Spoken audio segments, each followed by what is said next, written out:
Visões interpretativas do Apocalipse, tem várias. Existem os preteristas. Quem são os preteristas? Volta aí, irmão.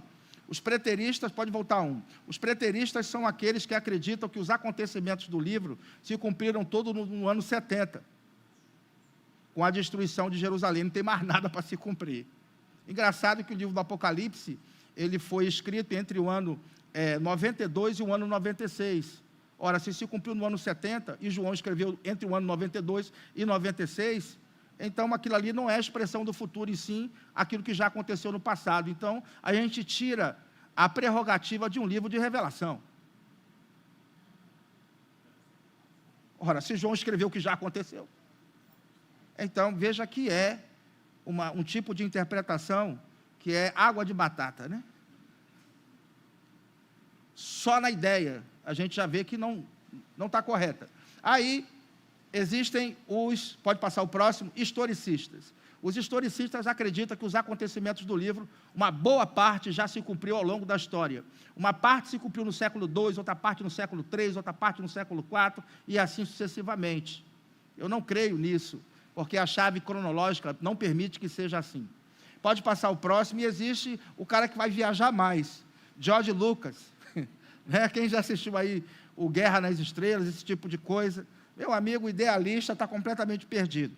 Sabe o que ele acredita? Ele acredita que o livro do Apocalipse é uma grande fábula, é uma luta entre o bem e o mal, entre Deus e Satanás, nada daquilo é real.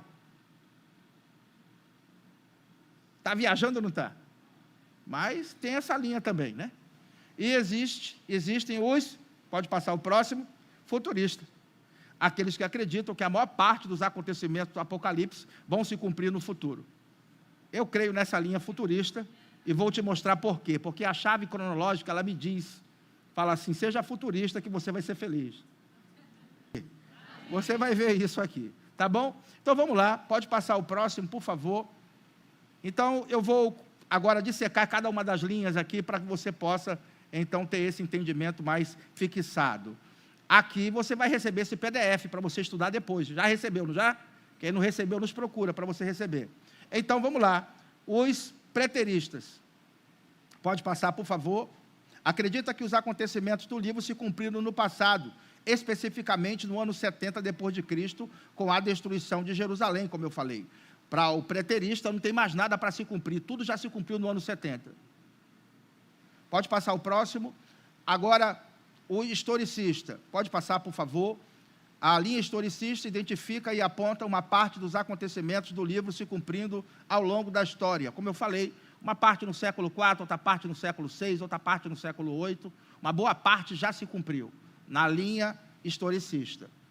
Pode passar o próximo. E o idealista, que eu não queria nem ler, mas eu vou ler. O idealismo, portanto, vê o Apocalipse como uma apresentação da luta contínua entre o bem e o mal, mostrando a obra de Deus para o bem e sua vitória sobre o mal, apresentando verdades transcendentes que são válidas em todas as gerações. É uma viagem na maionese muito grande, vou nem comentar. Pode passar o próximo, por favor. E a visão futurista, que acredita que grande parte dos eventos registrados no Apocalipse se cumprirão aonde? No futuro. É a linha que eu acredito e é a linha que a chave me faz ver dessa forma. A interpretação do Apocalipse são essas 4 linhas que a gente estudou agora. Então, passa o próximo. Qual dessas visões sobrevive? Depois que a gente estudar a chave cronológica, você vai ver. Quanto ao arrebatamento, existem os pós-tribulacionistas, aqueles que acreditam que a igreja vai passar pela tribulação. Para o pós-tribulacionista, a igreja é arrebatada no final da tribulação e volta com Jesus. Por que não ficou esperando ele aqui? E qual o propósito da tribulação? E onde fica a justiça? O justo padecer com o ímpio. Quebra muita coisa. Depois você vê no canal aí, 7 razões pelas quais a igreja não passa pela tribulação, uma live de 2h40. Vai te ajudar, viu? E certamente a gente está vendo aqui que a doutrina pós-tribulacionista ela não vai durar muito diante da chave cronológica, viu? Que chave poderosa, né, irmão? Glória, o livro vai me dar a chave. Que bênção. Pronto. E existem ainda os meso-tribulacionistas. É um grupo pequeno, mas eles acreditam que a igreja vai ser arrebatada na metade da tribulação. Então, atravessa a primeira parte e então é arrebatada na metade da tribulação. E existem Graças a Deus, os pré-tribulacionistas, que são a maioria. Glória a Deus, os verbianos aí são pré-tribulacionistas. A maioria dos pentecostais são pré-tribulacionistas. 80% encontraram o bom senso. É ou não é? Encontraram o bom senso. Então vamos lá, seguir aqui, ver qual dessas visões aí vai permanecer no final, né? Viva! Quando a gente apresentar a chave cronológica. Veja, o livro vai me ajudar com isso. Pode passar, por favor. O livro nos fornece a chave.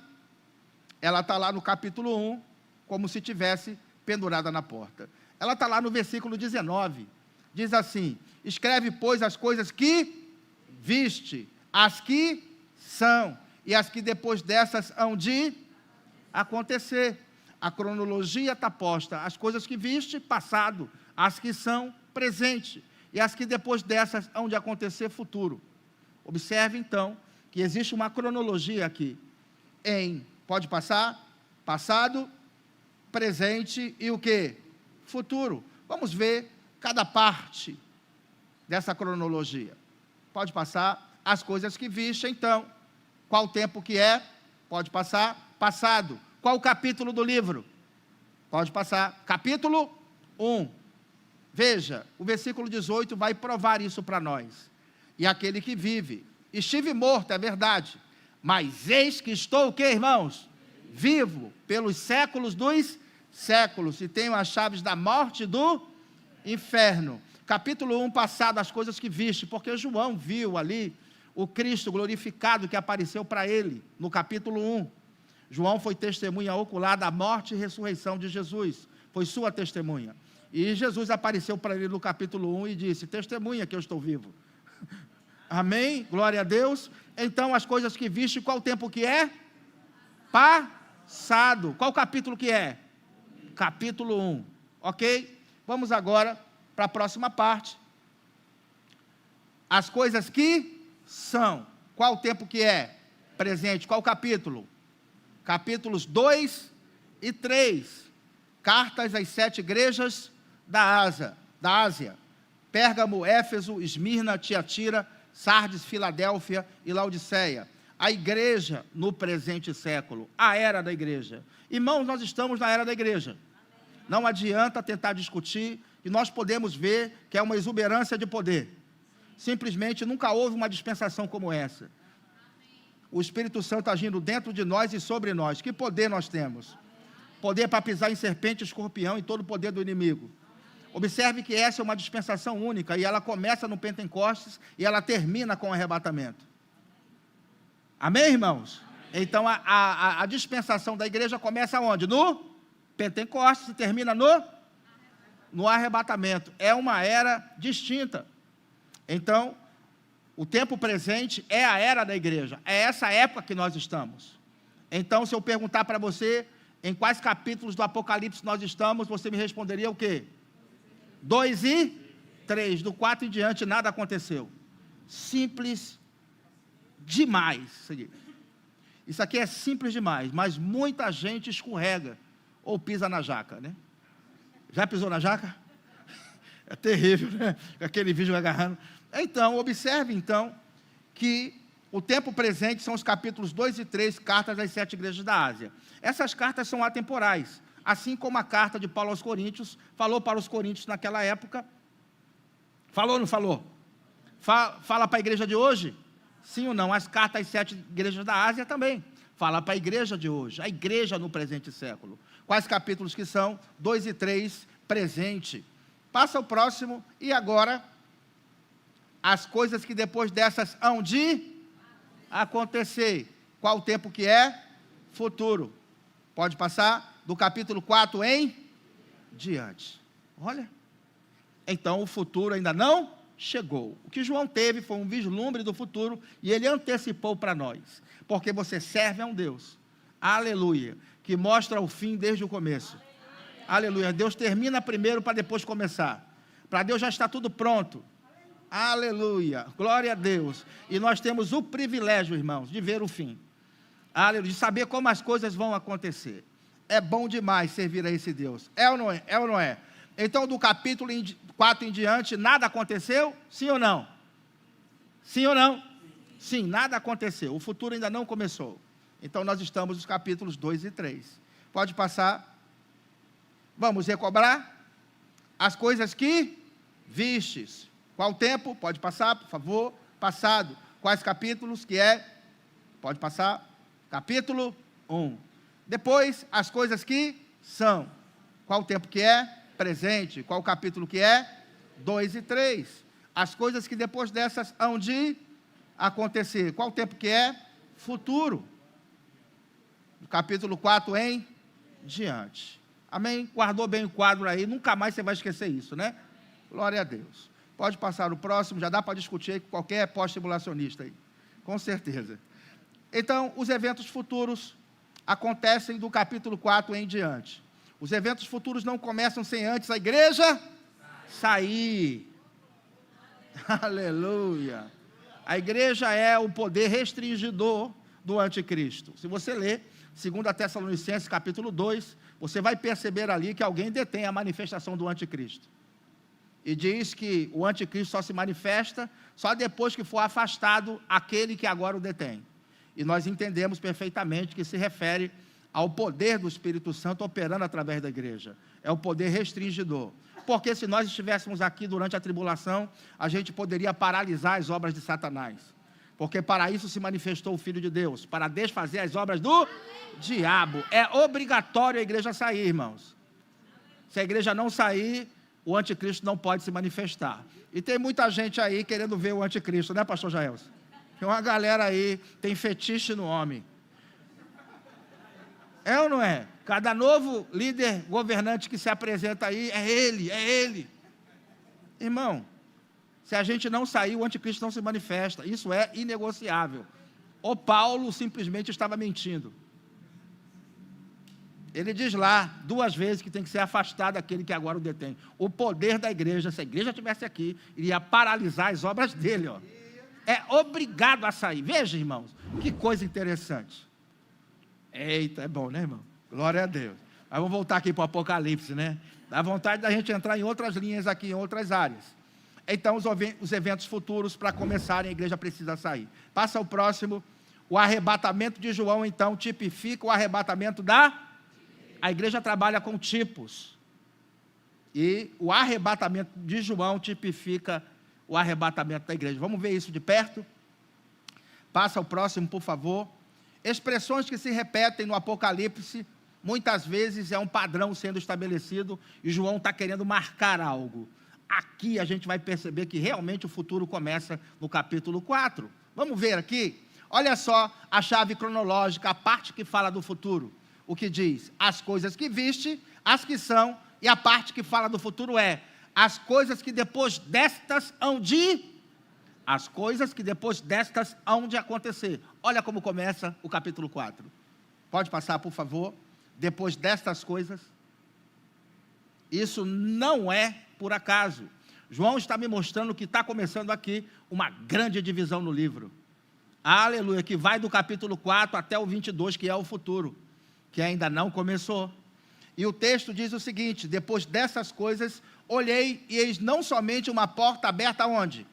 No céu, como também a primeira voz que eu vi como de trombeta ao falar comigo, dizendo: sobe para aqui, olha, e te mostrarei o que deve acontecer. Ele vai repetir de novo, depois dessas coisas. Então, observe que ele está marcando o futuro, começando 2 vezes, falando depois dessas coisas, e embaixo também, depois dessas coisas. O futuro começa aqui. E esse arrebatamento de João tipifica o arrebatamento da igreja. Agora, João, ele vai começar a ver as coisas de cima. Ele teve um arrebatamento de sentidos aqui muito forte, viu? Meu amigo, pensa aí. Está pronto para isso? Amém. Glória a Deus. Vamos lá. Olha só. Pode passar, por favor. João vai começar a ver as coisas de cima. E logo fui arrebatado em espírito. Eis um trono estava posto aonde? E um assentado sobre o trono. Ele tem a visão, então, do trono de Deus. Ele vê a glória de Deus. Pode passar o próximo. A era da igreja, então, ficou para trás. A partir de agora, eu vou te mostrar que a igreja, ela é vista na atividade dos 24 anciãos. Os 24 anciãos são representantes da igreja após o arrebatamento, livres da tribulação, que começa no capítulo 6. Coisa boa, né, irmãos? Os 24 anciãos são representantes da igreja. É muita gente que diz, não, pastor, são 12 do Antigo e 12 do Novo. Não, são 24 representantes da Antiga Aliança. Não, você vai ver aqui, vou te dar aqui, pelo menos, 8 provas de que eles são representantes. 8 está bom, não está? Não está. Se eu te desse 3, já estava bom, já dá para formar uma doutrina. Com 8, eu acho que é indiscutível. Eu vou te mostrar aqui que os 24 anciãos são representantes da igreja. Quem sabe contar aí, gol. Quem gosta de assistir futebol aí? Vamos ver a goleada que a gente vai dar aqui agora? Então, vamos lá. Eles são representantes da igreja. A visão do trono, pode passar, por favor, diz assim, e o que estava sentado era na aparência semelhante à pedra de jaspe e sardônica, e o arco celeste estava ao redor do trono, e parecia semelhante a esmeralda. Passa ao próximo, por favor. E aí, ele tem o que? A visão agora, pode passar, por favor. E ao redor do trono havia 24 tronos, e via assentados sobre os tronos 24 anciãos, vestidos de vestes brancas, e tinham sobre suas cabeças coroas de ouro. Observe, então, que é primeiro apresentado 24 tronos, e depois 24 anciãos. Por que será que ele não falou? São 24 anciãos sentados em 24 tronos. Nada no Apocalipse é por acaso. Primeiro ele apresenta os tronos, e depois quem está sentado nele. É bem interessante você perceber que esses 24 anciãos aqui, não são apenas 24, vou te mostrar, que eles são, na verdade, a igreja no céu após o arrebatamento, em revezamento, porque esse número de 24, ele faz alusão, principalmente, ao texto de 1 Crônicas 24, onde Davi estabelece os turnos sacerdotais. E ali não eram apenas 24 sacerdotes, 24 era o que estava de serviço, saía aqueles 24, entrava outros 24. É isso aqui que a gente vai ver até o final. Glória a Deus, se você ficar aí. Vai ficar aqui até o final? Glória a Deus. Acho que vou fazer uma vigília aí, viu, pastor? Amém. Se quiser emendar, a gente emenda. Os slides estão todos prontos aqui. Está tudo pronto aí em cima na mídia, a gente acaba hoje. Vocês é que sabem. Vocês me aguentar, para mim, é como se eu estivesse me divertindo. Essa é a minha missão. Não tem peso nenhum aqui. Pode ter certeza, viu? Amo fazer o que faço. Amo isso aqui. Então, veja então que são 24 anciãos, eu vou te provar que eles são representantes da igreja. Passa o próximo, por favor. Eles estão vestidos de branco. Ao redor do trono há também 24 tronos, e assentado neles 24 o quê? Vestidos de branco, em cujas cabeças estão coroas de ouro. Aqui a gente vai ver algo interessante, porque o único povo que tem promessa de andar de branco ao lado de Jesus é a igreja. Vamos ver isso? Passa o próximo, por favor. Olha isso aqui, ó. Pode passar. Mas também tens em Sardes algumas poucas pessoas que não contaminaram as suas vestes, e comigo andarão de... Anda comigo, ó. Glória a Deus. Andarão de branco porque são dignas disso. O único povo que tem promessa de andar ao lado de Jesus de branco é a igreja. 1-0, né, irmãos? Então, os 24 anciãos são representantes da igreja. Passa ao próximo, por favor. Olha isso aqui. Eles têm o que em suas cabeças? Coroa.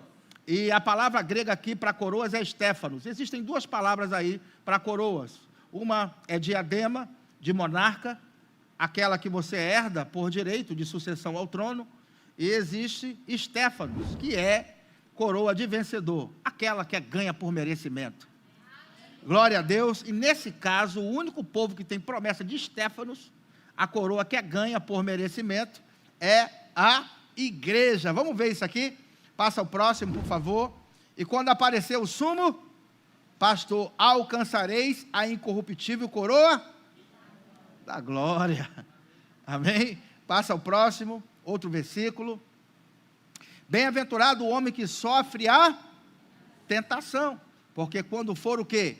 Provado, receberá a coroa da vida, Estéfanos, a qual o Senhor tem prometido aos que o amam. Então, 2-0. O único povo que tem promessa de Estéfanos é a igreja. Glória a Deus. Passa o próximo. Olha isso aqui. Parece que houve um julgamento recente. Por quê? Os 24 anciãos prostravam-se diante do que estava assentado sobre o trono e adoravam o que vive para todo sempre e lançavam as suas coroas diante do trono, dizendo: digno és, Senhor, de receber o quê? Glória e o quê? Honra e poder, porque tu criaste todas as coisas e por tua vontade são e foram o quê? Criadas. Então, para você que não sabe, vai ocorrer o tribunal de Cristo. Nesse tribunal de Cristo, a nossa salvação não estará em jogo. O tribunal de Cristo ocorre logo após o arrebatamento. Ora, se você foi arrebatado e está no céu, escapando da tribulação, quem tem dúvida disso aí? Senão você tinha ficado, não é, irmão? Então, se você está no tribunal de Cristo, glória a Deus. Amém? Você já está o quê? Salvo. Esse tribunal é para efeito de galardão. E me parece que nessa cena que João vê, acabou de ter o julgamento, porque eles estão com suas coroas, acabaram de receber as coroas. E estão fazendo o quê? Jogando aos pés daquele que está assentado no trono em reconhecimento. Glória a Deus, entendendo, nós só estamos aqui porque houve um sacrifício, houve uma obra. O Senhor nos resgatou, o braço forte do Senhor trouxe a salvação. Glória a Deus. Então a gente percebe que é isso que está acontecendo aqui. Acabou de ter o julgamento da igreja e eles estão então jogando suas coroas ali em reconhecimento diante do Senhor. 3-0 é? A igreja livre da tribulação, né? Se ela está sendo vista na atividade dos 24 anciãos, está livre da tribulação. A tribulação no Apocalipse vai do 6 ao 18. Vai do 6 ao 18. Então, se a gente está no céu, sendo mostrado aqui a partir do capítulo 4, a gente está livre da tribulação, certo ou não? Esses 24 anciãos são representantes da igreja livres da tribulação, o livro nos mostra isso. Passa ao próximo, por favor. Vamos agora engatar uma quinta marcha. Quem quer pegar essa quinta marcha aí comigo? Vamos lá. Por que anciãos? Por que anciãos? Já se perguntou? Por que anciãos? Porque os anciãos na Bíblia representam o quê? Sabedoria e maturidade. Quando Paulo fundava uma igreja, ele colocava um ancião à frente. Ainda não tinha se levantado o pastor, e ele pegava alguém mais experiente para estar ali à frente da igreja. Então, ancião na Bíblia significa maturidade e sabedoria. O que está acontecendo agora aqui, que nós podemos ver com essa figura desses 24 anciãos, é que a igreja chegou no seu estágio de plenitude. Porque, afinal de contas, você ainda não é aquilo que você vai ser no futuro. Porque está prometido para você um corpo de glória. Um corpo que atravessa a parede, some, aparece, não está preso apenas a essa dimensão, você pode ir para onde você quiser. Um corpo glorioso, que não vai mais pecar. Imagine você sem a carne. Imagine você pleno de sabedoria e de entendimento. Uma antena só com Deus. Tanto é que em Coríntios diz, falando sobre os dons, agora conhecemos em parte. As profecias vão desaparecer. As línguas também cessarão. Não é isso que está escrito lá? Mas quando vier o que é perfeito, que é o corpo de glória, o que é em parte, os dons serão aniquilados. Serão aniquilados por quê? Porque nós estaremos em plenitude. Não mais seremos usados em parte, mas na sua integridade. Você pleno. Quando Deus criou Adão, ele já falou assim, esse cabra vai cair, viu? Mas eu já estou preparando o último Adão para substituir ele. A ressurreição de Cristo é a prova de que Deus está fazendo uma outra criação. Amém. Glória a Deus. Uma outra criação superior àquela. Tanto é que o primeiro Adão era alma vivente e o último Adão, o espírito vivificante. Veja que não é o segundo Adão, é o último, porque não vai vir nenhum outro melhor do que ele. Então, Romanos 8:29 vai dizer, o que dantes conheceu também os predestinou para serem conforme a sua imagem, a fim de que Jesus Cristo seja o primogênito dentre muitos irmãos. Veja que ele era unigênito e agora ele é o primogênito. É primogênito porque é o primeiro filho de uma série. Foi, na verdade, um resgate que Deus fez você vai ter o corpo de glória igual de Jesus, irmão. Da mesma espécie. Tu é ou não é, irmão? Aí alguém pergunta, pastor, quando eu estiver no céu, e aí eu me lembrar da minha família que ficou, que não foi salva, né? Tem muita gente que pensa assim, eu não vou ficar triste, eu não vou me entristecer. Você vai estar em plenitude, irmão, onde teu conceito de justiça vai ser elevado, e você vai ver como Deus vê, não vai ser dado mais aos sentimentos como você é agora, a verdade estará em você e será plena em você.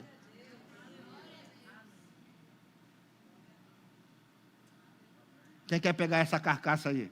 O corpo de glória, o corpício de glória. Quem quer pegar aí? Vai pegar no arrebatamento. Tem data e hora marcada para acontecer. Amém? Bom demais, né? Pode passar o próximo. É a quarta prova, né, irmão? É a quarta ou é a quinta? Nem sei mais, viu, irmão? Por que 24? Da onde saiu esse número? Por causa de 1 Crônicas 24, os turnos sacerdotais estabelecidos por Davi. Naqueles turnos sacerdotais, haviam ali 24 sacerdotes e um sumo sacerdote. Os 24 sacerdotes estavam a cargo do sumo sacerdote, que era o superintendente dos trabalhos, o líder dos trabalhos. Então, acabava aquele turno, saía aqueles 24 sacerdotes e entrava outros 24, mas o sumo sacerdote era o principal. Ele não era removido. Entende? Só depois que ele morresse. Ainda bem que a gente tem um sumo sacerdote, que é Cristo, eterno nos céus. Já está fazendo a ligação aí na sua cabeça, da escatologia? Tá fazendo. Você que lê a Bíblia, isso aqui é um banquete, viu?